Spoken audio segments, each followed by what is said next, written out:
నమస్తే. ప్రస్తుతం మనతో పాటు టీడీపీ స్పోక్స్ పర్సన్ సూర్యదేవలత ఉన్నారు. ఆవిడతో మాట్లాడదాం. నమస్తే మేడం. నమస్తే.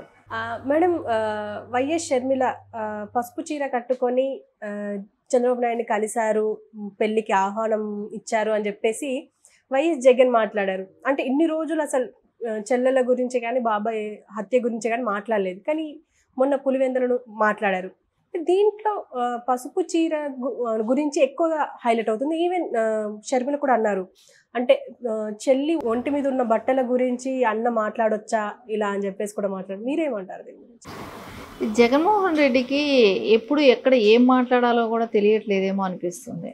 అంటే ఒక చెల్లిని గురించి చీర గురించి మాట్లాడుతూ ఇంకోటి కూడా ఏమన్నాడు, నారా చంద్రబాబు నాయుడు గారికి సపోర్ట్ చేస్తున్నారు కాబట్టి నువ్వు రాజశేఖర్ బిడ్డవేనా, నువ్వు ఎవరికి అంటే ఇంకా ఒక వేరే లాంగ్వేజ్ అయితే ఇంకొక రకంగా మాట్లాడేటట్టే మాట్లాడాడు.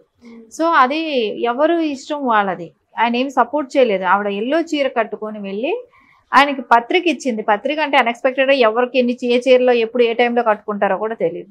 సరే అనుకోకుండా కట్టుకొని ఉండొచ్చు. సరే ఎల్లో చీర కట్టుకుంటేనే తప్పు అనుకుంటే భారతిరెడ్డి గారు ఎల్లో డ్రెస్సులు వేయలేదా, ఎల్లో చీరలు కట్టలేదా, విజయమ్మ గారు కట్టలేదా?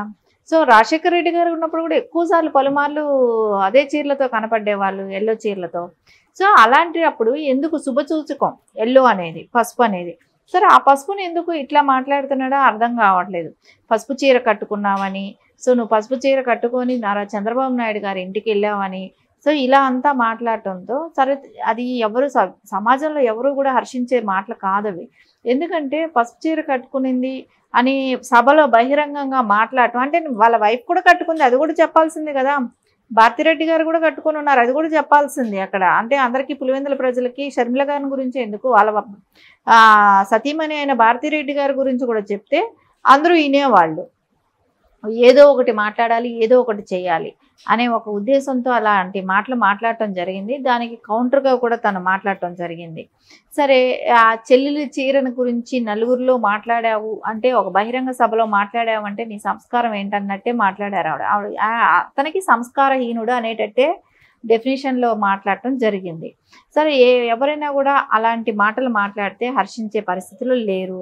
ఎందుకంటే జగన్మోహన్ రెడ్డి ఇప్పుడు అది మాట్లాడబట్టే ఇంకొక విషయం బయట వచ్చిందని కూడా మనకు అనిపిస్తుంది. పొన్నం ప్రభాకర్ గారు ఏదైతే 43,000 కోట్లది ఏదైతే ఈడీ అటాచ్మెంట్లో ఉందో జగన్మోహన్ రెడ్డిది, ఆ కేసుకు సంబంధించిన విషయం కూడా తను బయట పెట్టడం జరిగింది షర్మిల గారు. సో పసుపు గురించి మాట్లాడబట్టే ఇవన్నీ కూడా బయట వస్తున్నాయి. సో తను ఏమంది, నువ్వు ఆ రోజు ఛార్జ్ షీట్లో రాజశేఖర్ రెడ్డి గారిని జాయిన్ చేశారు కాబట్టి ఆ ఛార్జ్ షీట్లో రాజశేఖర్ రెడ్డి గారి పేరు ఉంది కాబట్టి ఆ పేరు ఎందుకోసం వచ్చిందని అంటే, ఈయన తప్పించుకోవటం కోసం, జగన్మోహన్ రెడ్డి ఆ కేసు నుంచి తప్పించుకోవటం, ఆ కేసు తీవ్రతని తగ్గించుకోవటం కోసం చేసిన ప్రయత్నంలో రాజశేఖర్ రెడ్డి గారిని ఇన్వాల్వ్ చేయడం జరిగింది. సో అందుకోసమేగా ఈ పొన్నం ప్రభాకర్ అప్పుడు కూడా ఆయనకి సపోర్ట్ చేయడం జరిగింది.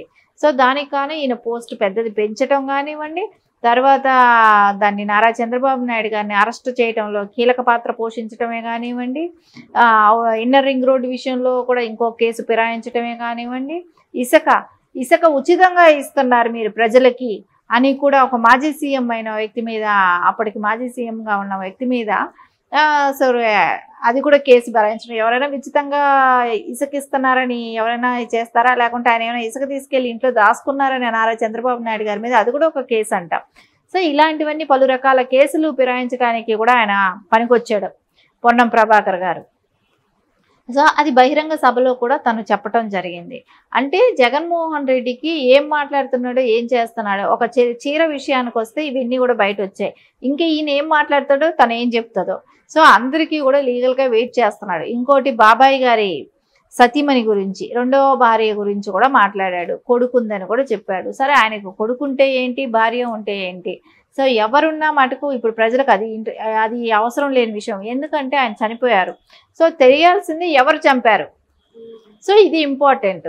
దీని గురించి డిస్కషన్ నడుస్తుంది. దీన్ని ఎవరు చంపారు, ఆ ముద్దాయిని నువ్వు ఎమ్మట పెట్టుకొని నువ్వు ఓట్ల కోసం తిరుగుతున్నావు అనేది వాళ్ళ అభియోగం. సో దానికి క్లారిటీ ఇవ్వటానికి పోయి నువ్వు ఇప్పుడు చీర కట్టుకున్నారు, మీరు ఎల్లో చీర కట్టుకున్నారు, అమాయకుడైన అవినాష్ రెడ్డి చిన్న పిల్లాడు, ఆ చిన్న పిల్లాడిని మీరు ఇలా మాట్లాడటం సబబు కాదు ఇంక ఇలాంటి మాటలు మాట్లాడుతున్నాడు. సరే ఆయన చంపలేదు అంటున్నావు, సో ఆయన వెనకేసుకొస్తున్నావు, చంపిన వాళ్ళు ఎవరు అదే కదా అడుగుతున్నారు. చంపిన వాళ్ళు ఎవరు బయట పెట్టండి. సో తాడేపల్లి ప్యాలెస్కి ఎందుకు వచ్చింది ఫోన్స్ ఆ టైంలో, సో దాని గురించి బయట పెట్టండి. అంత రక్తం కక్కుకొని చచ్చిపోయాడని ఒకసారి హార్ట్ అటాక్తో చచ్చిపోయాడని ఒకసారి, ఇవన్నీ చెప్పినప్పుడు గొడ్డల పోట్లు అక్కడ కనపడుతున్నాయి కదా. సో వాటిని కప్పిపుచ్చుతూ నువ్వు ఎలా అయితే చెప్పావు, ఇవన్నీ చెప్పండి అనే వాళ్ళు అడుగుతున్నారు.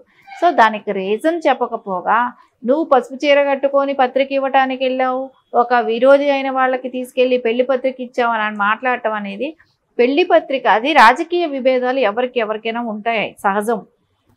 కానీ అక్కడ రాజశేఖర్ రెడ్డి గారు తను చెప్పింది, షర్మిల ఆ రోజు పత్రిక ఇచ్చి బయట వచ్చిన రోజు కూడా ఒకటే చెప్పింది. అదే రాజశేఖర్ రెడ్డి గారు మా పెళ్లిళ్ళకి అన్నిటికీ కూడా నారా చంద్రబాబు నాయుడు గారిని ఆహ్వానించడం జరిగింది, ఆయన వచ్చారు కూడా. సో నేను అదే దీంతో నేను ఆహ్వానిస్తున్నాను అని చెప్పటం జరిగింది.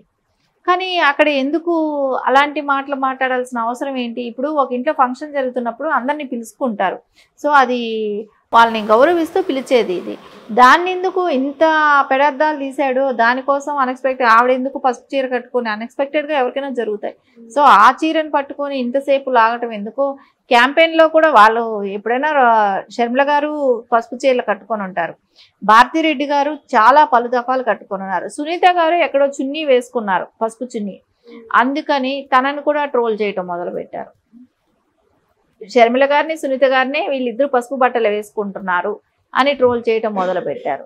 అంటే ఎక్కడి వరకు తీసుకెళ్తున్నాడు దీన్ని, ఏ విధంగా దీన్ని ప్రజల్లో కన్వే చేయాలనుకుంటున్నాడు? పసుపు బట్టలు వేసుకుంటే వాళ్ళు ఏపీ ప్రజల కారణి దృష్టికి తీసుకెళ్తున్నాడా ఏంటో తెలియట్లా మనకి ఇక్కడ. ఎందుకు మేడం అంటే జగన్మోహన్ రెడ్డి అంటే ఇప్పుడు వేరే వాళ్ళ గురించి మాట్లాడారు అంటే అది వేరు, కానీ వాళ్ళ ఇంట్లో ఆడపిల్ల కదా, ఆవిడ గురించి ఆవిడ వేసుకున్న బట్టల గురించి మాట్లాడాల్సిన అవసరం ఏమొచ్చింది? అంటే ఒక సీఎం హోదాలో ఉండి అలాంటి మాటలు మాట్లాడొచ్చా? అంటే జగన్మోహన్ రెడ్డికి అక్కడ ఒకటే అనిపిస్తుంది, ఆయన సీఎం అనే విషయం కూడా ఆయనకు గుర్తులేదు. ఎందుకంటే ఎంతసేపు ఆయన ఇక్కడ చెప్తున్నది ఒకటే కదా, బాబాయికి తెలుసు చంపిన వాళ్ళని, కడప ప్రజలకు తెలుసు, ఆ దేవుడికి తెలుసు అన్నప్పుడు సీఎంగా నువ్వు ఉండి చేసింది ఏంటి? సో ఆయన సీఎం కాదనేగా ఆయన ఒప్పుకుంటున్నాడు. సీఎంగా నేను అర్హుడిని కాదు అనేదే కదా చెప్తున్నాడు. సో వాళ్ళు కట్టుకునే బట్టల మీద నువ్వే కమెంట్స్ చేస్తున్నావు, నువ్వు కమెంట్స్ చేసినప్పుడు ప్రజలు ఎలా కమెంట్స్ చేస్తారు? ఇవన్నీ ఆలోచించాలి కదా. ఒక రాష్ట్ర ముఖ్యమంత్రిగా ఉన్నప్పుడు, ఆ హోదాలో ఉన్నప్పుడు, సో రాష్ట్ర ప్రజలకు ఎలాంటి మెసేజ్? నువ్వే ఒక మహిళల గురించి, సరే నీ చెల్లెలు కాదు, నీ చెల్లెలు అనే ఒక దీంతో నువ్వు మాట్లాడి ఉండొచ్చు అనుకోడు, కానీ ఒక మహిళగా ఒక మహిళలు కట్టుకున్న బట్టల గురించి అయితే ఎవరు మాట్లాడకూడదు. అది చేసింది తప్పు జగన్మోహన్ రెడ్డి. అతను ఒక సీఎం హోదాలో ఉండి మాట్లాడటం అనేది చాలా పెద్ద తప్పు. Okay madam, thank you.